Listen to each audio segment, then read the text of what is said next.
get out of the mindset that you have to be rich to invest. Have you heard the word investing and thought, that's not for me, because it's too risky, expensive, difficult, whatever? Well, I'm here to tell you that that's wrong. Today, you're going to learn why investing is so important for building wealth and how anyone can do it simply. It's about as simple as putting money into a savings account. Over the last 10 years, I've made enough money by saving and investing a little bit every month that I could now stop working for 5 years if I wanted and I'd be okay. I mean, I'd have absolutely nothing left at the end of it, but I probably would have had a good time. So today, we're going to sit down with Kalpana Fitzpatrick, Digital Editor of MoneyWeek and author of Invest Now, and we're going to explain to you how you can get started with investing. The very basics, which is all most people need anyway. Invest now. Invest now. It's just do it. There you go. I really enjoyed that. Very satisfying. What would you say is your worst ever investment? So my worst ever investment, I would say actually is not investing at all. Good answer. That's a good answer. That's my answer to that. So it's something I wish I'd started like at a very young age, as soon as I started working, in fact, like when I started work at age 16, working in a shoe shop as a Saturday job too. And I'd spend some of it and I'd put some of it into a bank account, which was fine. It was still good. But I feel like if I'd started investing then, it would have been a lot better and I'd given my money the chance to grow a lot more. But no one told me about it. Or they did, but they told me about it in quite a negative way. So I thought, okay, that's not for me. And that was it. Probably people that don't invest themselves as well. So it's like fun. Well, it was, one of those people was my dad. He told me, don't do that stuff. No, that's not for us. Just put your money in a bank account. It's safe, it's sound, and that was it. So it's so interesting you say that. My parents, like my dad's in oil and gas and my mum's a doctor, and they never once taught me or my siblings about investing. They was always like, get a good job, work hard, save your money. And now my sister's buying property and like my brother's investing, and we were like, why did you never tell us about investing? And I think it might be the generational thing, or they just wanted to focus on like getting good jobs and stable. But I'd definitely say my worst investment was not investing in Facebook shares when I had the chance and Apple shares when I had the chance. But now talk about the real money. Come on, stop ducking around don't it. Make me expose myself. So I think that kind of scarred me a bit because I hate missing out on opportunities. So now I just go into everything. So I work in cryptocurrency, and my worst investment, I put 8,000 into my friend's project and it's now worth about £5. Right. So because I don't want to miss out on opportunities, buy the dip. So now's a great time to buy, apparently. No, because I don't like to miss opportunities, I tend to go into very risky ones because I think it's going to make me a millionaire overnight. So I think I need to kind of find a nice little balance. And I think that kind of like gets us into the episode quite nicely, because I think there's like a common misconception around it being gambling. So I just want to introduce you first of all, if that's okay, Kalpana. Yeah. So you're the digital editor of MoneyWeek, is that right? And you wrote a book, which we've got a copy of here, Invest Now. So one of the starts of the book around these myths, and I think that's kind of what holds people back a lot from investing. And Tremaine just touched on it there about trying to get rich quickly or going into speculative investments. Can you just tell us kind of why people shouldn't see investing as gambling? Yeah, absolutely. And actually, I'm glad you mentioned the myths first, because I feel that is one of the biggest barriers when it comes to investing. Everyone I spoke to just say, oh, I don't do it because it's like gambling. Mm-hmm. It's not gambling, or I'm not rich enough to do it, and you don't need a lot of money to get started. So that's quite an important message. And and also, how do you get started? Because it's really complex, and it's also this perception that it's going to make you rich quick. It's about getting rich slowly. So I'm going to go back on taking the high risks, and actually it's all about doing it quite sensibly, but knowing how to do it sensibly and not expecting an overnight fortune. That's not how it works. In terms of it's not gambling, gambling is like, you make a bet against something, you either win or lose. When you're investing, you're putting your money into a company, a business, in hope to get something back. So, that business is going to try and do well. And when it does well, you get a share of that. And that's how it works. So, so I'd say, and also it's really important as well. Like, there's a lot of taboo around money. It's something you don't talk about. We didn't learn it at school, especially investing. And as I said, my dad told me not to do it. He meant well. And he did start me off on a very strong ground by putting my money into savings accounts, and that was still good. But I felt like this is the next level of making your money work for you. And that's what investing is all about, where you do, you work day to day, you spend your money, you work, you save it, but investing allows your money to sit somewhere and allow it to grow. So it's growing while you're sleeping. And so it's simple. And one thing I would say is, when people think about investing, one thing they do think about is, I need to go and buy loads of stocks and, think about which companies I'm going to buy, which ones I need to sell. And I really want to make it clear that that's not what investing is about. You don't necessarily need to go and look for individual companies. It's about putting your money into specific funds, which gives you exposure to loads of companies. And that's what's so good about investing, is that you're not relying on one company doing well. So we spoke about Apple earlier. Whether Apple does well or not, you're not relying on just Apple. If you invest in a fund that has exposure to the FTSE 100, say, you're getting exposure to the entire FTSE 100 there as well. So yeah, it's about the route that you take, and knowing how to do it properly as well is so important. I think the thing that I say to people that are new investors, to try and frame it to them, is, if I said you've got to cook a meal, you don't have to be a Michelin star chef to kind of feed yourself. And I think a lot of people, the media perception of investors is, we're looking at the Michelin star chefs and saying this is cooking, when it's not really. Whereas there's certain investments that are essentially ready meals that you can, just pick up off the shelf and consume, that do the job very well. Yeah, absolutely. So I'm quite sensible when it comes to investing, and that's the message that I really like to put across in my book, is to do it safely and do it the right way. So there is that I'm going to lose all my money overnight. Actually, it's just sitting there growing slowly. And but it's quite important that you have the vision that it's a long-term thing. So not an overnight return of fortune. It's not about that. It could take 5 years, it could take 10 years, it could take 15 years. But this is something that you're building for your future, whether you want to maybe retire early, or planning to save for your children if you've got children, or there's some major life goal that you've got in the future that you want to achieve, and this is the way to get started. So you might say £25 a month, £50 a month, whatever it is. You have to work out what's affordable for you. I think one thing from your book that will help kind of bring this to life, because I know people are going to sit there and go, why wouldn't I just keep my money in cash? Because why would I take any risk with the money? I'll just earn money, put it in cash. Is it the 72 rule that you've... So... Could you explain that to us? And what I'll do, let me explain why you shouldn't leave it just in a savings account, because people listening might be thinking first is, well, what's wrong with putting money in a savings account? I'm saving, that's still good. So, I put it in my book as, cash is making you poor. Essentially, leaving money in your cash in itself is a risk. So when you put money in a bank account, you get a set interest rate, and that's fine. That's still good for your short-term savings, and everyone should have some sort of short-term savings, whether that's your emergency fund or short-term goals that you're going to spend in a year or two. That's absolutely important. But that interest rate is lower than the rate of inflation. Mm-hmm. So let's say if inflation was 2% and the interest rate was 2%, the actual real rate of return on your savings is 0. Yeah, you're standing still. So with investing, actually there's a potential to beat that inflation, and you also benefit from compound interest, which is interest on interest, where your money's growing at a faster rate.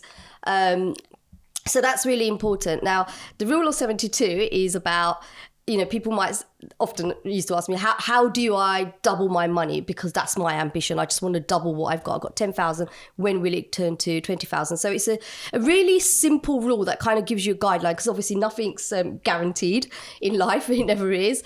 And so say if you, I'm trying to find the simplest way to explain this without a chart. Say if you put, the idea is that if you had an interest rate of 3%, and so basically you would divide 72 divided by 3, and that's how long it would take you to double your money.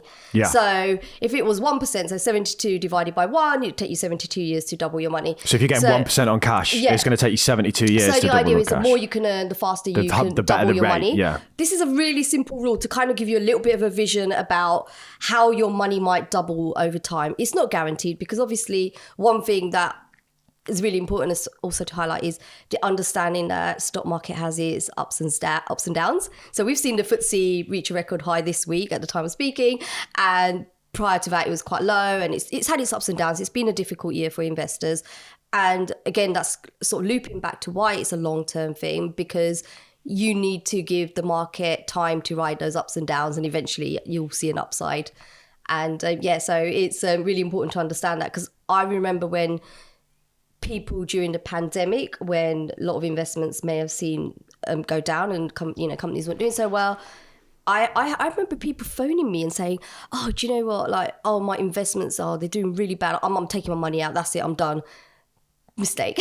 Yeah. And it's just really having that patience and that understanding, more than anything, understanding with it. It's always different as well when it's the money's on the line, because I think you kind of need to go through a few ups and downs before you start to become used to them. Like you spoke about the example of when it dipped in 2020 around March because of the pandemic. I cancelled buying the house at that point to put all my money into the market, and my mum was like, you are insane. And I was like, Mum, Google's dropped 30% or whatever in a few weeks. There's no way that business is 30% less impactful as it is now. But I'd seen, the 08 crash, how much that had come down and how much it recovered, and I'd missed that because naively at the time I was like, oh, it's clearly quite risky. So I think over time you become more used to the risk. Yeah, and if you were to see the charts, I mean, you could speaking of Google, look at some charts and you'll see the ups and downs of the stock market. It's my message is that is normal, and to understand that is normal. It's a feature, not a bug. Yeah, exactly. And you've just got to have that understanding that is normal. I also think it's important that for people to realise they don't need to be an expert to invest. I think most people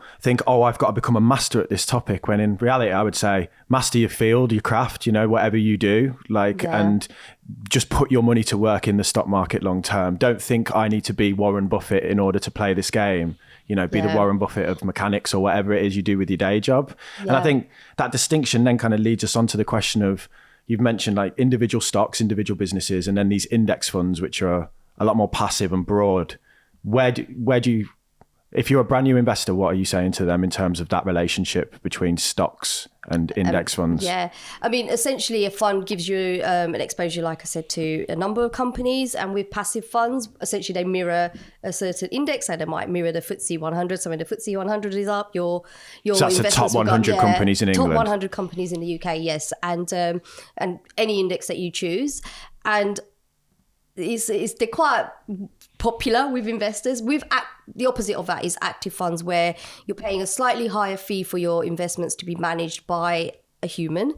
And what they will do is loads of research and essentially stock pick what goes into your portfolio, etc. They don't always get it right, and they don't always, just because it costs more or just because there's a human like picking these investments for you doesn't necessarily mean they're going to deliver higher returns. So anyone starting out, I would say passive funds are definitely a great way to get started. And in terms of what we're saying about stock pickers, it's also like really important. Like, people think they do need to be traders. And I remember having a conversation with someone once, and they said, oh, I don't do the investing stuff, and I just don't have time. And I didn't know what she meant. I thought, what do you mean you don't have time? It's about as simple as putting money into a savings account, as far as I'm concerned. Once you get started, just, you're there. She's like, well, I haven't got time to really monitor my phone and check prices and when I need to buy and sell. And I thought, leave that to the traders. That's their job. They've got a team behind them. They're doing research, etc. You don't need to do that. It's a long-term game. Buy it and hold, and let your money grow over time. But if you are going to buy loads of individual stocks, it's probably also not enough to help you grow your wealth. And this is all about, I imagine, if you're listening to this and reading about investing, etc., your ambition is to grow your wealth, right? Or maybe go to the moon, as T puts it. I don't know. Whatever your ambition is, it's not necessarily going to happen with one or two stocks here. You probably want a wider exposure. And it also comes down to diversification and, not taking on too much risk. Because if you invest in just one company, you are at the mercy of that company doing well and delivering. So, look, T, be honest, mate. When was the last time you read a book? Mate, I just had a kid. Don't get me started. I've got no time for that. Well, I've got what you need. You need to try out this service called Blinkist. What they do basically is they take popular books and then condense them down into 15-minute audio clips. that summarize the whole book. What type of books? I'm a John Grisham man myself. I have no idea who that is. But anyway, they focus on non-fiction books. They got 5,500 different books. Everything from like, Rich Dad, Poor Dad, personal finance, all the way to like how to parent properly. Yeah, I need any parenting book possible. You really need those parenting books. Well, they got 5,500 books on the platform. I can sort you out as well with a discount. So you get 7 days for free when you sign up. And then if you use our code, you get 45% off. All you've got to do is, there's a link in the description as well, by the way. Head to blinkist.com/making money. That's blinkist.com/making money. I love a deal. I love a discount. I'll check it out and report back to you. Now, back to the show. I'll let you have that one. Oh, cheers, man. You mentioned active fund managers, but as you say, even they get it wrong. Over a long period of time, most of them don't beat the market, in terms of just what they look to beat. I think over a 30-year period, you can probably count on one hand or two hands, the so-called experts that beat the market. But it seems wrong that someone could go, it seems so complicated investing, and then you go, actually, all you need is 5 minutes a month to buy this thing that's relatively passive and easy, that just tracks a load of companies for you, and that will serve you well long term. Yeah, absolutely. I mean, you nailed it there. Yeah. That's exactly it, and it's just getting started, I think, is the hardest part. And I would always say to anyone, people do feel nervous, and rightly so. It is, the industry hasn't made it easy for anyone to get started. But I feel like that's changing. I see investment ads on television, and that never used to happen. And it's becoming more mainstream. It's also about the trust. I've had comments made to me is like, well, they're probably going to steal all my money. And I'm like, what makes you think that? And it's because, I've never heard of them. Who are they? Well, it's quite simple. If you're really nervous about it, do your research, check up the company, go on the FCA's website, which is a financial regulator, make sure they're on there. And also, it's probably worth knowing that before you start putting money into loads of places, quite a simple move is also just, if you haven't made the use of your ISA, put it in an ISA, a stocks and shares ISA. The most simple, basic thing to get started with would be that. And also, that means whatever you make from that money is free from the tax man. So we don't want a tax man touching your money, do we? No, there we go. Not. No, you've got none left, though. So we definitely don't want him touching your harvest that as a loss. I think I owe him some money, to be honest. No, you can harvest that as a loss. So I've got enough losses to show him, so I should be all right. So if we just hone in on it, because the index fund thing is like, if you're saying just get started, it's great for that, because it's like, I would much rather bet on the fact that the top 500 businesses in America are going to know how to make money more than I would, like I think they're probably better at doing that than I am. So the one thing though is, as people approach this, they're going to see FTSE 100, S&P 500, VWRL, all of these codes and names that it's another layer of confusion, isn't it? How are you approaching that from a beginner perspective? Again, I just want to reel back to saying that you don't really need to be an expert. And a lot of people, they might say, what is the FTSE 100? And Google is fantastic for answering. Google it, and you'll know what the FTSE 100 is. And it's a learning curve. It's education. We didn't learn it at school, and it is really, if you don't know what the FTSE 100 is and you really want to know, I'm not saying ignore it and don't go and learn about it. You just have to read about it. Basically, the top 100 companies, if one of them starts doing badly, top 100 companies in the UK, if one of them goes bankrupt or starts losing money, they fall out and then another one replaces them. Yeah. Is that how it works? Yeah, it can move. I can't remember which one's at the top, but it can move. Whichever one becomes at the top can move. But usually you get like a top five. Without looking at all the other countries like the France, like the CAC and all these other countries, just stick on England.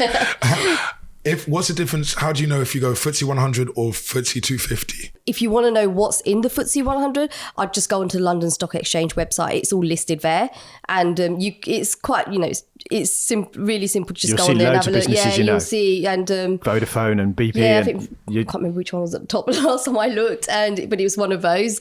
So yeah, just go onto the London Stock Exchange and have a look if you're really interested in knowing what's in the FTSE 100. Also, when you open your investment account, if you a fund that you might pick, so you might pick one that's literally S&P 500, I don't know, whichever you pick, you can actually find out from your investment platform what's where your money's being invested.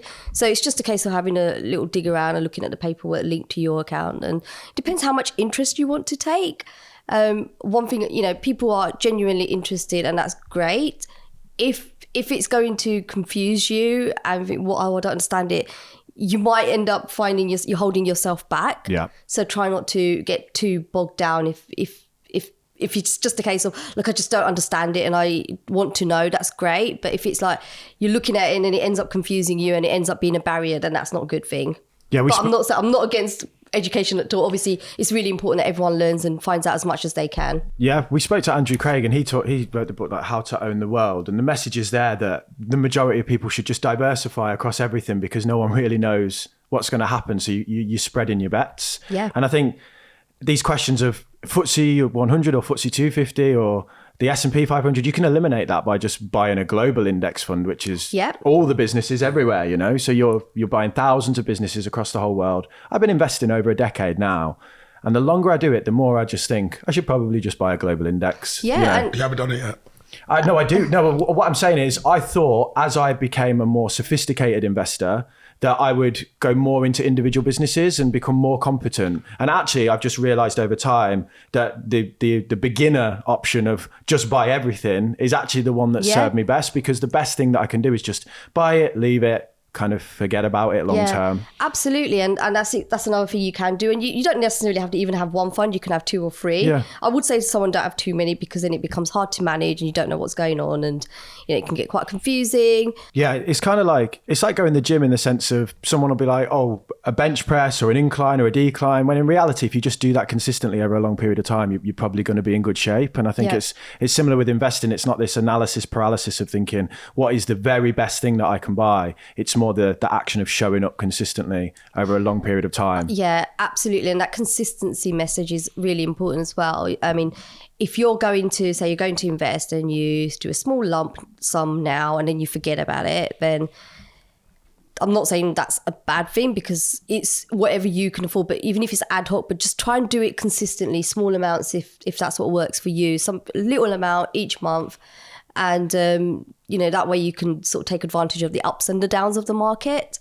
It's really, I think that's just consistency is key. And I love the analogy about, linking it back to exercise. Actually, it's just about being consistent and seeing results over time. I talk about my apple tree, my garden, and talk about how some years it does really well, a bit like the stock market, and other years it doesn't. But on the whole, I get quite a lot of apples from that tree. So I'm quite happy, and it's fruitful. So I don't know if you can relate that to investing. I think you can. No, 100%. You think of it in some sort of way to, not every year is going to be perfect and not every return is going to be perfect. But it's, I water that tree, I look after it. And then it looks after you. Yeah, and it looks after me over time. Yeah, the same. It's the Too same. many apples. Yeah, not every day in the gym is a good one, but you just consistently show up and you see the results over time, and you can't ever pin it down to like, it was that day in the gym that made me fit. It's the habit of going consistently. And I think what people need to do with investing is kind of relate it to things in their life, like cooking and the gym, and these habits that we have that are good for us long term, that people understand, because it is just that. It's just, it's all these wrappers of jargon and barriers around it that make it seem more complicated than it needs to be. Cut out the noise. There's just so much noise around it. And also, get out of the mindset that you have to be rich to invest. I hear that so many times. Someone will say, I really, they'll read an article. I loved your article. It's a shame I don't have enough money to invest. And actually, if you can find a few pounds per month, then you've got enough money to invest. It's really can be as simple as that, or it can be as complicated as you want it to be, or as simple as you want it to be. So I think we've obviously spoken about how simple it is. I want to now talk about kind of like the effect that it can have in terms of the compounding over the long term. I'm going to whip up a compound interest calculator because I cannot mention those big numbers. No, I don't want to put you on the spot. So, I mean, you could just give me a second while we bring this up.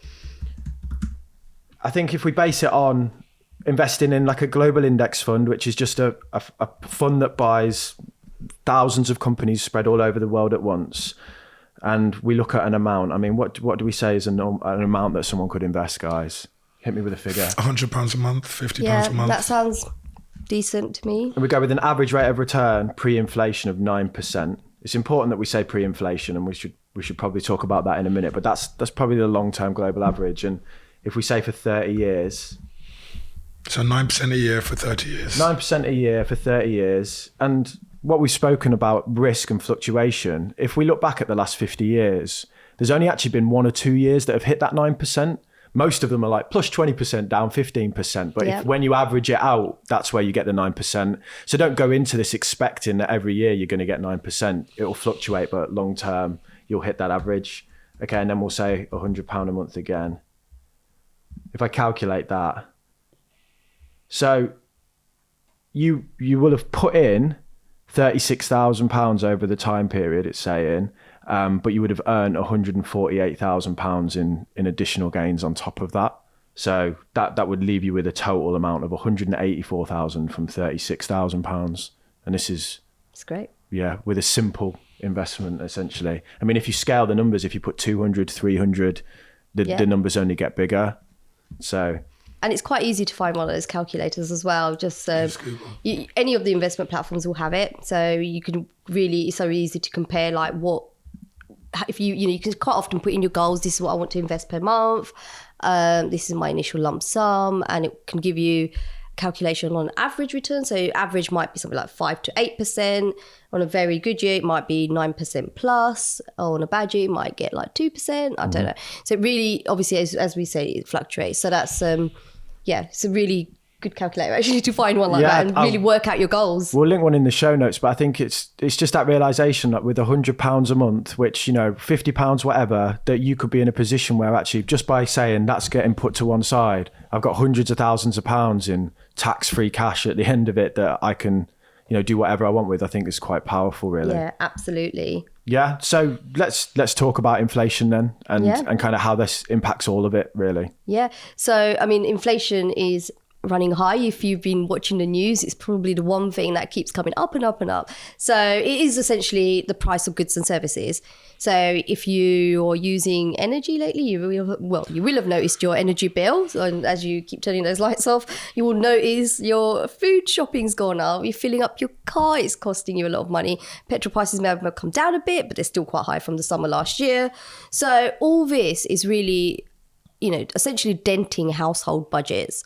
So, but the important message is, if you're in a position to save, investing, as far as I'm concerned, has become a lot more important now, because you want to be in a position where you're fighting that inflation as much as possible. You're not necessarily going to do that in a savings account where actually interest rates have gone up. So that's important to say as well. And they're great for short-term savings, great for your emergency savings, which everyone, by the way, should have before they start investing. And that should be maybe like at 3 to 6 months of your annual income.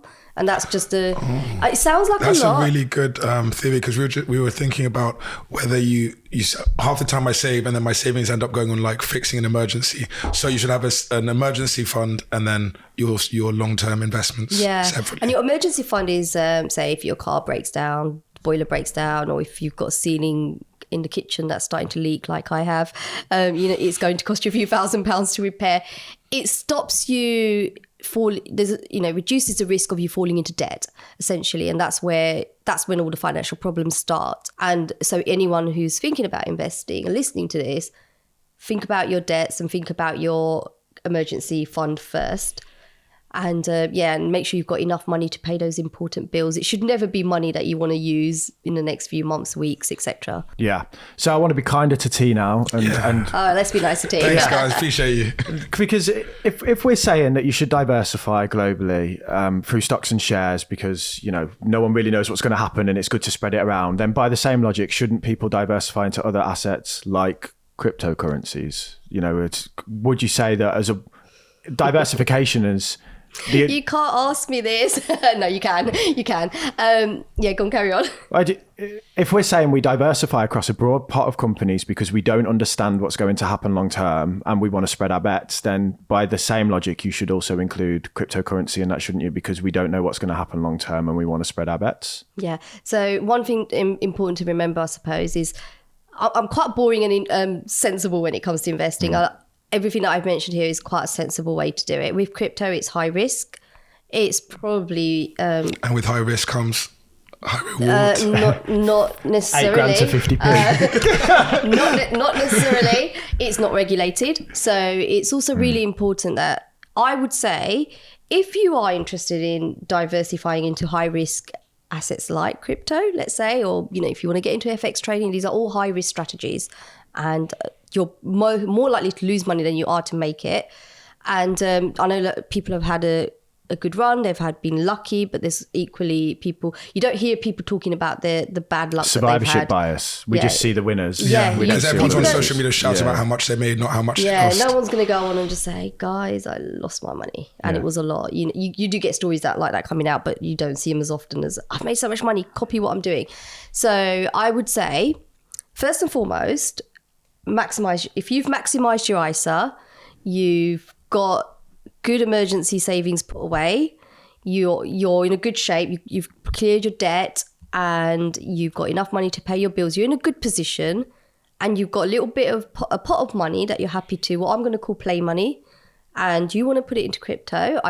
If someone said to me, if you said to me, T, I've done all that, I've got a few £1,000s, I really want to put it into crypto, that would be, obviously that's up to you, but you do it on the basis that proportion of your portfolio you're securing every other way. What I've seen in the past few years is people put money into crypto, they've got debt, they don't have any money in an ISA or stocks and shares ISA here, or even they don't have their emergency savings, and that's where the trouble starts. So if you were to do it, but you've got all that and you lost money in crypto, it's not going to be, doom and gloom for you. For the record, guys, I'm not homeless. I don't have a credit card and I have no debt, but I did lose a lot of money. And you've done well. You've done well in other things. I feel like I put you down now here. No, so it's just easy. But you've done, all your other boxes have been really sensible. So you've done something, but you know exactly what you were doing. Yeah. And I would just say, again, goes back to cancelling that social media noise and forget the get rich quick idea. That's just not what investing is about.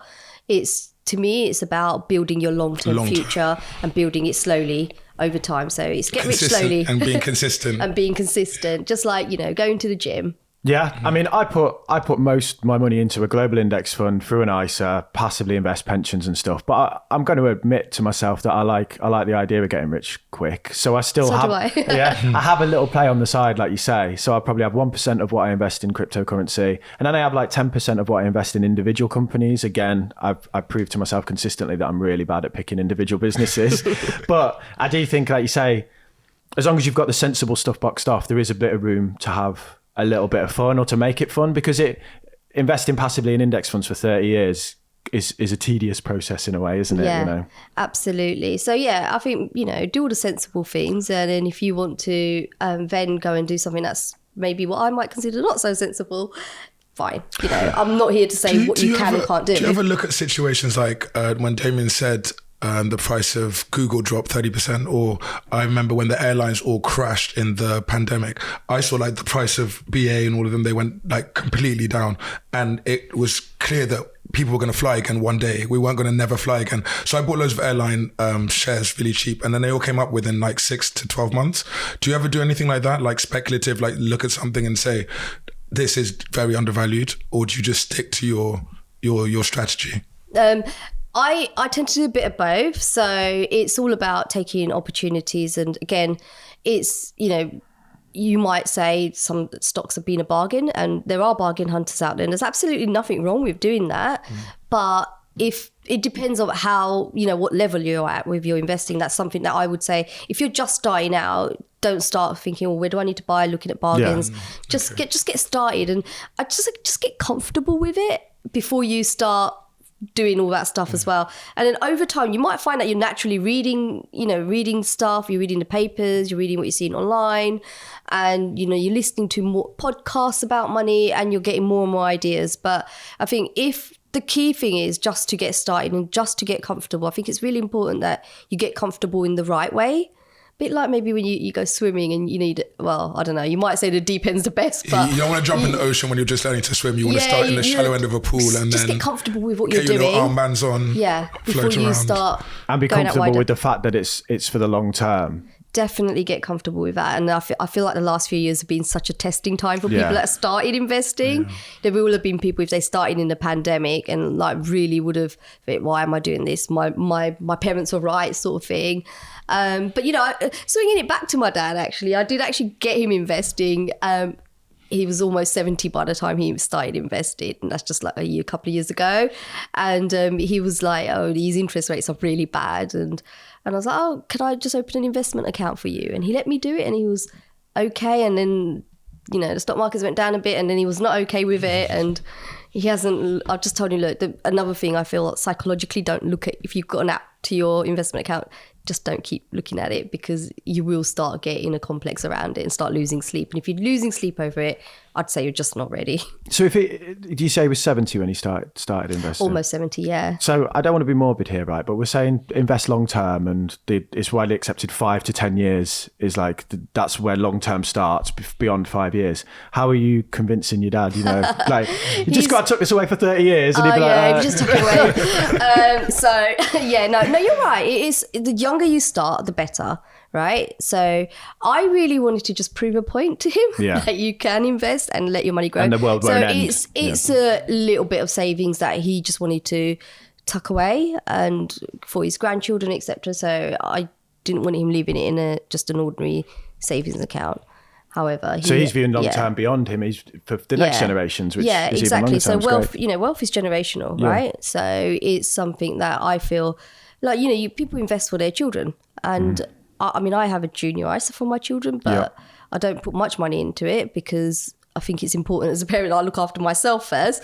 And then, you know, because junior ISAs, the money gets locked in and that's it. And I don't know what they're going to do with it when they're 18, you know, blow it all. So I'd rather focus on their financial education. So when they are handed any kind of wealth, they know exactly what to do with it rather than blow the lot, which is always a risk with children.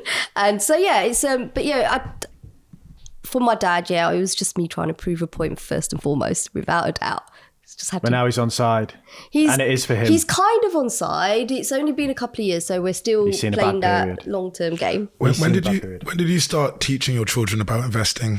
Because they don't teach it in school. They don't teach tax or investing, which I think are the two most important things they should teach us in school, so we can do our taxes and we can make money. But when do you? I've just had a 2-month-old now. When did you start teaching your kids about investing? So it's really important you start talking to your children about money like 3 or 4 years old. I wasn't talking to them about investing when they were 3 or 4 years old. I've actually just written a children's book about money as well. So by default, my husband's also a financial journalist. So by default in my household, we're always talking about money. They know what pensions is, and they know they're going to start their pension early. And actually, anyone listening to this, just remember, if you've got a pension, you're actually already investing. And I think, just start as young as... My parents didn't talk. We didn't even talk about money in our house. Just growing up, you just never talk about it. Even if they had money problems or they made loads of money, we didn't know as kids. They just never talked about it. They're like, we don't talk about money in this household. It's like, that's it. Yeah, but we really should be. There is that taboo, and it needs to be broken. And actually, I think it's okay to talk to children about money, even if it's just showing them money. To be honest, they don't take much interest in, you know, the investing side of things, but they're definitely interested in the money and the history of it and how you can use anything almost as a payment for children. So there's this huge buzz at the moment going around a certain drink.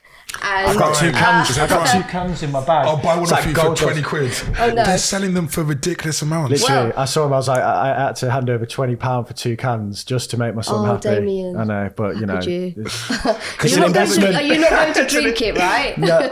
Oh, good. I'm going to give it to my son. Oh, okay. Yeah. Oh gosh. Okay. Is he going to drink it? He'll probably go to school and sell it to someone. Well, this is it. Okay, so I just want to go there. So that certain drink has been causing so many problems, but I feel like this is such a good opportunity here to talk to your kids about money, right? Yeah. So my nephew, for example, like, can we go to so-and-so, I'd go and buy some Prime, so Asda, £2, right? And I was like, would you like it? And he's like, oh no, I'm taking it to school to sell. And I thought, that's entrepreneurship. You're going to go somewhere in life. And I was like, the kids that buy it for £2 and then drink it now. So the kids that buy it for £20, no. So this is a real money lesson here, actually. It is, right?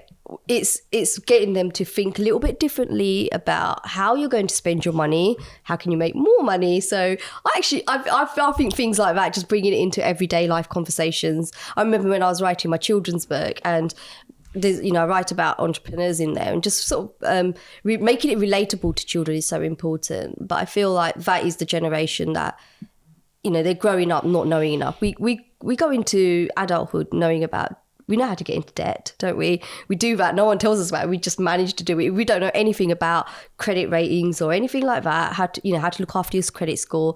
But no one actually tells you how to do things the right way. So I feel like children, yeah, absolutely. All the young ones, get them to start talking about young adults as well. Anyone, everyone. I mean, I'm going to talk about money to everyone, but I feel like the prime drink is definitely a good conversation sparker with children. It's like, is it really worth spending £20 on this? But £2, yes, but you could sell it for £20. It's the same with Pokemon cards. Like, my son has them, and he's like, oh, this one's worth this much, and I'm like, yeah, but why is it worth that? And he's like, because it is. I'm like, yeah, but why? And he's like, well, that's what people will pay for it. And then you can have that conversation around like value and how we place value on things, and like, why is this piece of, because he thinks like, he's like, well, money grows on trees, it's made out of paper. Like, actually it's not. Yeah, but I say this, I'm like, well, actually it's not.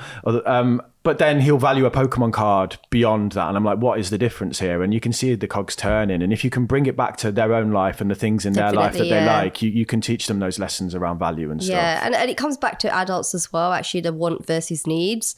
And that's just, generally everyday money. But I always feel like everyone's goal is they want to make more, they want to do more, they want to start working for their money. Like I hear so many people, I want to quit my 9 to 5 or whatever it is they're doing. But actually, what are you doing to enable you to do that? Investing is obviously that journey there. And so it's just how they perceive things and what they want to do. And and it starts at a young age. Speaking of other people, we've got some questions from my audience that we're just going to play out, and then we'll see if we can answer them. We've got 2 here. We've got Rianne first. I'm currently 40 and want to retire when I reach 55. How can I do that? Okay, interesting. I love the retire early goal. That's quite a common goal, actually. First things first is, although we've spoken about investing and opening your own investment accounts, maximize your pension opportunities. So if he's already working and you've got an employer pension fund, so when you put money into a pension fund at work, your employer also puts money into it. So if you pay in, they pay in. That is free money. And I would say, do not leave that free money on the table. I'm shocked if someone is employed and they opt out their pension fund. Okay. So that's important. And then just put away. The thing about retiring early, it just depends on how much you're willing to put away and what kind of lifestyle you're living. Now, there is this movement called FIRE. Yeah. And so with FIRE, you live quite an extreme lifestyle for some of these guys. They live, they got back on so much. So it depends on getting that. For me, it's getting the balance right. Extremely conservative frugal. lifestyle. Frugal. Yeah, I live in the extreme lifestyle the other way. I was like, your life's on fire, mate. My lifestyle's on fire. No, I'm not frugal. I don't even know the meaning of the word frugal. And it depends how frugal you want to be. Me personally, I'm too much of a princess to do that. Me too. I'm not. I like to have that balance. So I'm quite happy to be able to put something away comfortably, but live comfortably now as well. Yeah. But for it, just whatever works for you. So it's working out how much you're willing to put away. But also, if he's 40, looking to retire early at 55-ish, he's going to need a high savings rate. You're going to want to put quite a lot away. So FIRE is putting a lot of your salary into savings so you can retire earlier. Yeah, but if but maximising your pension as well, because that's free money that you're getting that's as well. That's going to help you get there. The pension is the quite because that's thing. The main part of the FIRE. If you want to start working at 55 and you plan on living till 85, 90, you're going to have a whole big period. Time. One mistake that I would say people in Rianne's position make is not asking how much I'm going to need. Like they approach it from I want to retire at 55 and that's the goal, but they don't actually go, what will I need to retire at 55? There are some actually, so it's working out actually, that's a really good point. So what kind of lifestyle do you want when you retire? So if you're retiring early, so I like to think of it as going to hairdressers, if you're just going to having your hair cut at a little local supercuts, that's it. And if you're happy, I don't even know if supercuts, maybe you can go down a level, I don't know, wherever you go when you're done, I don't know. Is that like a low level? I don't know. Or do you want to be able to have holidays and weekend breaks, or do you want to just, you're quite happy to just, hang around at home? So first determine the lifestyle that you want when you retire early. How much is that lifestyle going to cost you? And then work out what you need to save. How much do I need for retirement? They're really important figures. Yeah, we got Lisa now. Let's see what Lisa's got to say. Hi, my name is Lisa. I live in London. When you were starting out and looking to invest, what were the resources or the different platforms or et cetera that you went to make yourself knowledgeable in kind of that first step that you took? Really interesting. And actually, I've got a little bit of a story here. So the first time I invested was actually probably not, because often I would go to my dad and ask him what to do, and he wouldn't tell me in this. So I just sort of started out in my financial journalism career, and I decided a year later I wanted to take a sabbatical. And I'd been saving up for this sabbatical, wanted to go backpacking. And I told myself, well, I can't take all my money that I've saved because I'm going to come back to nothing. And I'm just one of those people, I like security, and it makes me quite anxious when I feel like I might come back to nothing. So I thought, so I just literally walked into a high street bank at the time, which did have a stocks and shares ISA, and I just put it into a tracker fund, and I actually didn't know what I was doing. I still have that tracker fund, and it has grown threefold, so I'm quite happy. It wasn't a huge amount, but the growth has been good, and I've just left it there. I don't even pay into it, to be honest. Like, it's just there. It's so it was actually by fluke, but the key thing for me was just do it. Like, don't overthink it, because you'll never get it done otherwise. And as I said, time is money. But then as I moved on from that, I've started, there's so many platforms out there. And so I pick my own funds. I'm confident in doing that, but I've also invested with a robo-advisor. I've opened accounts for family members, helped them open a robo-advisor platform. So I've done a mixed bag of things. And so it really comes down to like experience, confidence and understanding.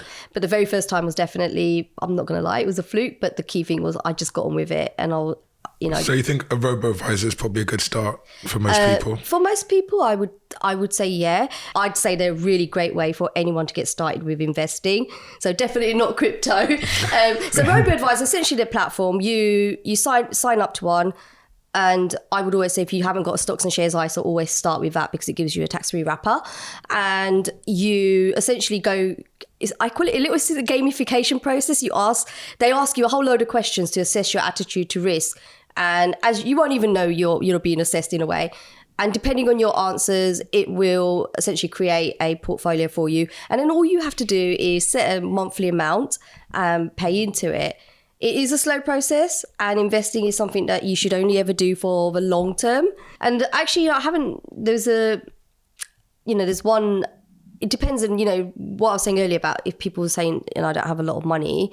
There is actually one app that's Moneybox, and it actually just rounds up your loose change and sticks it in investing for you. That's a great way to get started. I hear fellow journalists coming up to me and saying, oh, that was a good way to get started. And after that, you build confidence, you move on, you keep going up to the next level. So, but for me personally, I totally fluked it. But I'm glad I did. It was like, The one thing with robo-advisors is, though, I think they can be quite expensive, because they charge I'm not going to quote fees on specific platforms, but if they're like £1 a month and you're rounding up only £20, you're actually taking a big hit. So what I would encourage people to do is, if they're doing the robo-investors, is don't get too comfortable there. Like you say, get started. Definitely don't get comfortable. And then you can go, okay, what's after this? Because when you look at what they do, they just take your money and put it into index funds typically. Yeah. So you can then look at what they're investing in and go do it yourself. But it's a great way to start, but I wouldn't want to hold. I would definitely not. Yeah, I would say it's a great way to start to get comfortable.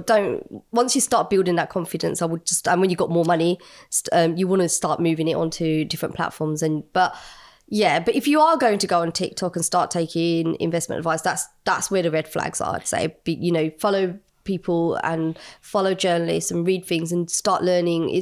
There is an element that you have to take responsibility of, some sort of element of learning with this, without a doubt. Yeah, and look at some of the books that have stood the test of time, because what people think that investing changes, but the investing that we're talking about here, the index fund investing, has been the same message for decades now. And I think if you look at that's where I started, because when it was like 10, 15 years ago, there wasn't online resources in the same capacity. It was just good quality books. And investing is just so accessible now. It's unbelievably, everyone can do it. I'm so anti-financial advisors, even though they do great work. I just don't agree with paying someone to help you make money. You don't need a financial advisor. But for this style of investing, you don't. Yeah, if you have the time, you should go and look and do your research. Just watch the videos, like you said, do some reading, and then make your decision. If you're just doing some everyday, it's investing, you don't need to think about going to see a financial advisor. You don't need a financial advisor to open a stocks and shares ISA. Exactly, you don't need that. So that's actually a really good point. If you've got significant wealth, you might have inherited some, for example, then you might want to see a financial advisor, tax planning, making sure it's actually invested in the right places. Totally different ballgame there. That's definitely not where we're going with this. Yeah. So I'd like to sum it up then, because I think that's a good point, that really investing is something that everyone should do, because we want to beat inflation, we want to build long-term wealth, and the stock market is great for doing that long term. You accept risk when you do that, but you can minimize that risk through diversification, which is just buying lots of different companies at once. And we can do that with things called index funds, or they simply are a list of companies, and the fund is a pot of money that tracks that list. You could pick, say, America or England, or you could just buy the whole world, which is what I do, because then I don't have to worry about it. Yeah. And, it's important of just framing this as a long-term thing, something that's 5-10 years, and accepting there's going to be fluctuations within that. And then in the rest of your life, building out your finances, so you've got a pot of emergency cash, you've got a cash ISA that you're saving for a wedding for, or a ISA for a house or whatever, and seeing this as, this is my money that's going to change my life long-term, rather than something that I'm going to lean on in the next 2 years. Summed up beautifully. Anything else you want to add to that? No, and I would just say, just invest now. It's just do it. Don't hold yourself back if you don't need to. I'm going to say you should hit the buzzer, because it's sat there the whole time and no one's done it. So there you go. I really enjoyed that. Very satisfying, isn't it? That was very satisfying. Very satisfying. No, it was good. Thank you so much for your time. Thank you. If you want a summary of the key learnings and next steps from today's video, then just subscribe to our newsletter in the description. But here are some of the big things to remember. Investing can be really simple, at least how I do it is anyway. And that's how Kalpana suggests doing it too. Investing in an index fund rather than just trying to beat the market. Because to be honest, most of the people who try and do that anyway fail long term. A global index fund is what I normally invest in. All that means is it buys businesses from all over the world through one investment. So how do you do that? Well, first for me, I'd be doing it through a stocks and shares ISA. We'll talk about those next episode, but just think of it as an account that your investments sit in. You can get them through banks or investment platforms. There's loads to choose from. So what we've done is we've linked a few of the biggest in the description below. Obviously, please do your own homework though and find out what's best for you. But to help you, we've also linked some articles that might help just in the newsletter, and a video of mine where I give my thoughts on who I think are the best platforms in the UK this year. If you invest even a little every month over the long term, then you're putting yourself in a good position. Just try and remember to resist the urge to look at the short-term performance. You need to be in this for the long haul. Your money is always at risk, but it's normal for the markets to go up and down short-term. And historically, over the long run, the markets have always risen. The next episode, we're going to be explaining ISAs, the tax-free way to grow your wealth here in the UK. And that video will be here once it's published. But if you're new to the channel, then you need to watch this episode next, which is all about your relationship with money. And that's definitely where you should start.